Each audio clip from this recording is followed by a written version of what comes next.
A year ago, May, I looked and I was averaging 20 people on this tour. And today we had 6. We had 6. I am walking through Chinatown, Little Italy right now. Usually absolutely packed to the gills. There's almost no one around. Tourism is plunging. Trump is tanking US tourism, absolutely tanking it. There was no alert, no press conference, and not even a single tweet.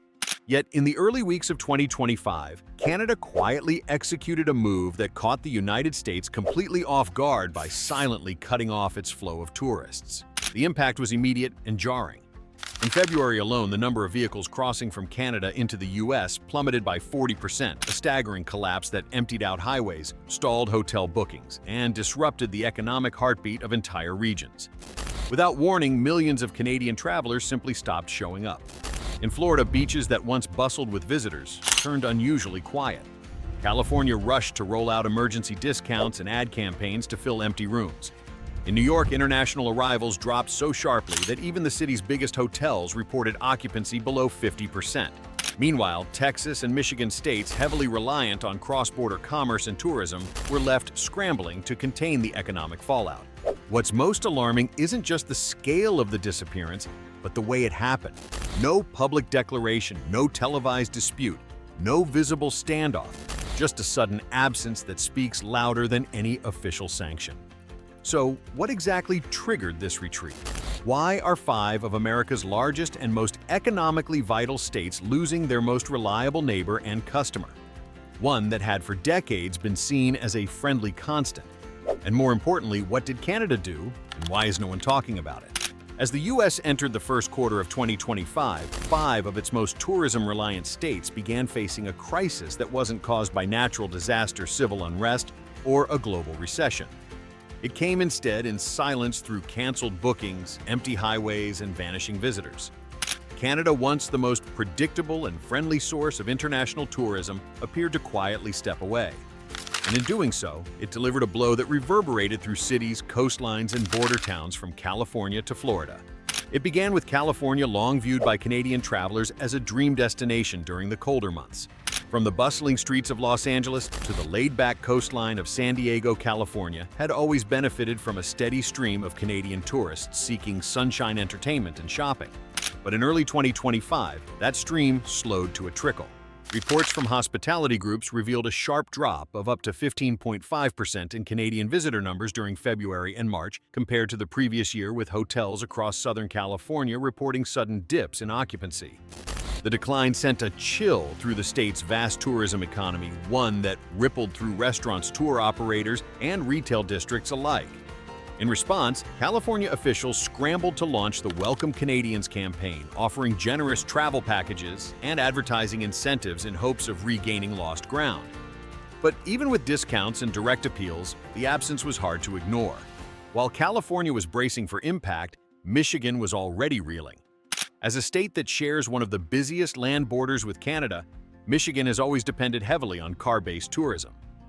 Canadian drivers crossing over for weekend getaways, day trips, or shopping sprees are part of the state's economic routine. But that routine was shattered when cross-border vehicle traffic fell by nearly 23% in February alone. Border towns that once thrived on Canadian foot traffic, gas stations, roadside diners, convenience stores, outlet malls grew visibly emptier. Resorts and cabin rentals near the Great Lakes reported mass cancellations, and some family-run businesses long dependent on loyal Canadian clients were forced to reduce staff hours or close earlier than usual each day. The economic damage wasn't theoretical. It was being measured in lost wages, closed doors, and growing anxiety about what lay ahead. Yet it wasn't just border states feeling the pain. Texas, despite not even bordering Canada, found itself among the top 5 hardest-hit states. Known for its warm winters and sprawling resorts, Texas had become a favorite destination for Canadian snowbirds, retirees, and long-term travelers who spend months at a time enjoying the southern sun. But in 2025, those seasonal migrations thinned dramatically. Resorts across the state reported alarming stretches of vacancy even during what should have been peak season. The aviation sector took a hit too, with over 320,000 seats cut from Canada-US airline routes in just a few months, disproportionately affecting cities like Houston and Austin. For local economies built on predictable seasonal rhythms, the disruption was more than inconvenient, it was destabilizing. New York followed closely, suffering a steep decline in international arrivals during the first quarter of 2025, with Canadian visitors accounting for a significant portion of that loss. In New York City alone, nearly 800,000 fewer international travelers passed through airports, hotels, and landmarks compared to the previous year. The absence of Canadians, typically among the city's most frequent and dependable visitors, was particularly noticeable in mid-range hotels, Broadway theaters, and shopping corridors like Fifth Avenue. Hotel occupancy in parts of Manhattan dropped below 50%, triggering a cascade of aggressive discounting and last-minute promotions. But the damage had already taken root. In Canada, it has the tourist rate has decreased. 23% have canceled their reservations. The bulk of my specific tour guests come from Canada. Every single trip so far has 0 bookings. Restaurants serving tourist-heavy zones scaled back hours. Tour operators downsized staff. And by the end of March, industry analysts estimated New York had lost more than $4 billion in tourism-related revenue, an economic wound too large to ignore, yet too quiet to be properly explained. And then there was Florida, where the shock turned into a full-blown crisis. For decades, Florida has been the #1 destination for Canadian tourists, attracting over 3 million visitors from the north every year, many of whom also invest in second homes or long-term rentals. But in early 2025, that reliable wave receded almost overnight. Tour operators across Quebec and Ontario reported unprecedented cancellation rates. And Florida's booking platforms saw a jaw-dropping 60% plunge in reservations from Canadian customers during February and March. Hotels along the Atlantic and Gulf coasts stood half-empty. Cruise ships sailed with vacant cabins. And beyond tourism, Florida's housing market began to wobble. In cities like Fort Lauderdale, it wasn't uncommon to see 30 to 35 homes in a single neighborhood listed for sale, all owned by Canadians. In total, Canadians accounted for 25% of all foreign property sales in the state during that period. It was no longer just a tourism slump. It was a broad-based retreat of people property and purchasing power. Taken together, these 5 states, California, Michigan, Texas, New York, and Florida, offer a revealing picture of what happens when a quiet but coordinated absence disrupts the most vulnerable parts of the economy. From coastal hotels to border cafes, from flight bookings to home sales, the data tells a consistent story. Canada didn't make a noise, but it made a point. And that leads to the question many Americans are just now starting to ask: was this pullback merely a reaction to rising tensions? Or was it the product of something far more calculated and far more enduring? To answer that, we need to look not at travel patterns, but at policy. Because while the impact has been visible, the real strategy behind it has remained hidden. Until now. Canada didn't raise its voice. It didn't retaliate with tariffs or televised warnings. Instead, it responded with something far more subtle and arguably more effective. It began with the digital services tax enacted in June 2024. Though framed as a domestic policy, the 3% levy on U.S. tech giants sent a clear signal: Canada was no longer afraid to push back. The tax triggered backlash from Washington and, under mounting pressure, was quietly repealed by mid-2025. But the reversal didn't mark surrender. It marked the shift to a quieter form of resistance. Instead of direct confrontation, Canada turned to indirect tools. Border checks grew slower and stricter. Ads promoting U.S. destinations quietly disappeared. Import regulations tightened, especially on U.S. food products.